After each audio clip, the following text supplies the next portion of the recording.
Hello friends, સ્વાગત છે તમારું ભાવિકાસ ફૂડ મેજી ગુજરાતીમાં અને સૌને મારા જય માતાજી। તો આજથી માતાજીના નવલા નોરતા ચાલુ થઈ ગયા છે। તો આપણે અલગ અલગ 9 દિવસ આપણે અલગ અલગ માતાજીના પ્રસાદ અને થાળ માટે રેસીપી જરૂરથી શેર કરીશ, તો જોવાનું ચૂકતા નહીં। અને જો તમને પસંદ આવે તો લાઇક શેર એન્ડ સબસ્ક્રાઈબ જરૂર કરજો। અને આપ સૌને મારા પરિવાર તરફથી નવરાત્રિની બહુ શુભકામનાઓ। તો ચાલો આપણે આજ માટે આપણે એક પ્રસાદ બનાવવાનો છે માતાજી માટે, તો તે જોઈએ। ચાલો ફ્રેન્ડ્સ, આપણે મીઠાઈ બનાવવાનું શરૂ કરીએ। તો અહીંયા મેં મીડિયમ સાઇઝના 4 બટેટા લીધા છે। એને એકદમ સરસ રીતે ધોઈ અને આ રીતે આપણે એને છોલી લેશું। અહીંયા કાચા બટેટા લીધા છે, તેથી ખાસ ધ્યાન રાખવાનું। હવે આને એકદમ સરસ રીતે આપણે થોડા જાડી સ્લાઇસ કરવાની છે। તમે જોઈ શકો છો, ન પાતળી ન એકદમ જાડી, એવી રીતે મીડિયમ સાઇઝના આપણે આની સ્લાઇસ કરી લેશું। એકદમ સરસ રીતે સ્લાઇસ થઈ જાય એટલે આપણે એને પાણીમાં ડીપ કરીને રાખી દઈશું, જેથી એનો સ્ટાર્ચ છે જે બટેટાનો તે પણ નીકળી જશે અને સરસ રીતે ધોવાઈ પણ જશે। તો હવે આને પલાળી રાખશું। હવે બીજી બાજુ આપણે અહીંયા આંધણ મૂકી દેવાનું છે। તો અહીંયા મેં ગરમ પાણી કરવા મૂકી દીધું હતું। જેવું પાણી થોડું ગરમ થાય એટલે આપણે જે સ્લાઇસ છે તેને આપણે બાફવા મૂકી દઈશું। તો અહીંયા કને એકદમ સરસ રીતે બફાઈ જાય તે ચેક કરતા જવાનું। તો તમે જોઈ શકો છો, આ રીતના છૂટી બાફશું તો બટેટો છે તે ચીકણો નહીં પડે। તો આ જોઈ શકો છો તમે, એકદમ સરસ રીતે બફાઈ ગયા છે। તો હવે આને ઝારાના મદદથી એક બાઉલમાં ટ્રાન્સફર કરી લેશું। તો આ રીતે બધાય આપણે જે બટેટાની ચિપ્સ છે તેને બારે લઈ લેશું અને એકદમ જે આપણે પાઉંભાજીનો મેસર હોય છે તેનાથી આપણે એને મેશ કરી દેવાનું છે। એકદમ સરસ રીતે લીસો આપણે એને આ રીતેનો માવો તૈયાર કરી લેશું। તો તમે જોઈ શકો છો। તો હવે આપણે અહીંયા એક કડાઈ લેવાની છે। તો કડાઈમાં આપણે 1/4 કપ જેટલી આપણે ખાંડ લેશું અને ખાંડને આપણે કેરમલાઇઝ કરવાની છે। તો કોઈ પણ ચાસણી કર્યા વગર જ આનામાં આપણે બનાવવાનું છે। તો એકદમ સરસ રીતે ખાંડ ઓગળી જાય અને કેરમલાઇઝ થાય એટલે આગળની પ્રોસેસ જોશું। તો અત્યારે નવરાત્રિ તો આવી રહી છે, તો આપણે માતાજી માટે અલગ અલગ નવા પ્રસાદ બનાવતા હોઈએ છીએ। તો તમે શું બનાવો છો તે પણ મને કમેન્ટમાં જરૂર જણાવજો।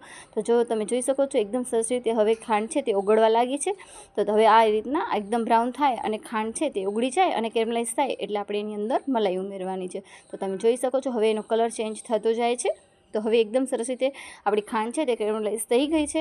તો હવે આપણે એની અંદર આપણે 1/4 કપ જેટલી આપણે મલાઈ ઉમેરી દઈશું। જે તાજી જ ઘરની મલાઈ હોય છે તે જ ઉમેરવાની છે। તો તમે જોઈ શકો છો, એકદમ સરસ રીતે ફીણીને એકદમ આનાથી એકદમ જે આપણો મીઠાઈ છે તે એકદમ સરસ રીતે ક્રીમી બનશે। તો હવે આપણે અહીંયા કને 1 કપ જેટલું દૂધ ઉમેરવાનું છે। હવે દૂધ ઉમેર્યા બાદ એકદમ સરસ રીતે આપણે આને મિક્સ કરજો, જેથી આ જે ગાંઠા છે તે ના રહે, એના એક સરખું ભેળવાઈ જાય ત્યાં સુધી આપણે આને મિક્સ કરવાનું છે। તમે જોઈ શકો છો, એકદમ સરસ રીતે બધું મિક્સ થઈ ગયું છે। હવે આપણે એકદમ સરસ રીતે દૂધ છે તે ઉકળવા લાગ્યું છે, તો આપણે જે બટેટાનો માવો છે તેને લઈ લેશું અને એકદમ સરસ રીતે બધું બટેટાનો માવો છે જે તે આમાં આપણે જે દૂધમાં છે તે એકદમ સરસ રીતે મિક્સ થઈ જાય ત્યાં સુધી આપણે આને હલાવી લઈશું। તો એકદમ સરસ રીતે ગાંઠા ન રહે તે રીતે આપણે આને હલાવતા રહેવાનું છે અને પોતે દૂધ બળતું જશે અને આપણો જે છે માવો તે એકદમ સરસ રીતે ઠીક થતું જશે।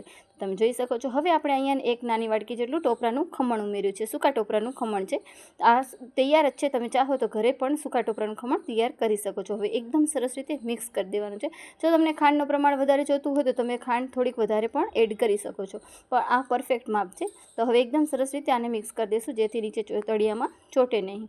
તો તમે જો ચાહો તો આમાં થોડુંક ટોપરાનું ખમણ વધારે પણ ઉમેરી શકો છો। અને અહીંયા કને મેં કાજુ અને આમાં કિસમિસ ઉમેર્યા છે। તે હવે એકદમ સરસ રીતે ઉમેર્યા બાદ આનામાં એકદમ સરસ રીતે મિક્સ કરી લેશું। હવે 1 જ ચમચી જેટલું આપણે આમાં ઘી ઉમેરવાનું છે। હવે ઘી ઉમેરાથી એકદમ છે આપણે મીઠાઈની છે એકદમ શાઇનિંગ આવશે। તો તૈયાર છે। હવે આપણે માતાજીને ભોગ લગાડી દઈશું। તો કેવી લાગે છે ને આ રેસીપી પ્લીઝ કમેન્ટમાં જરૂર જણાવજો। તો તમે જોઈ શકો છો, આપણે માતાજીને પ્રસાદ ચડાવી દીધો છે ને હવે તૈયાર છે આપણો એકદમ સરસ રીતે ફરાળી શીરો। તો તમે જોઈ જ શકો છો। જો પસંદ આવે તો લાઇક શેર અને સબસ્ક્રાઈબ જરૂર કરજો અને વિડીયોને આવી જ રીતના જોતા રહેજો।